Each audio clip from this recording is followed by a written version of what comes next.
Now, I'm sure you're asking how accurate this is. You know, that's fine that we can do all of that in seconds and we can iterate through the design, but what's the side-by-side comparison?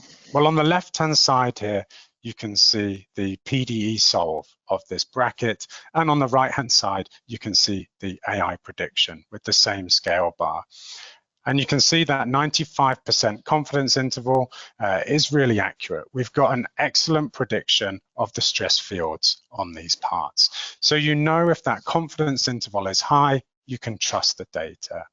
And this is obviously physics agnostic. So whatever simulations you run in SimScale, you can also use the NAVASTO prediction to predict what those physics would be. So here we can see a radial pump model. Again, the left-hand side is the PDE solve CFD in SimScale, and the right-hand side is the AI prediction. So very good correlation between the pressure field.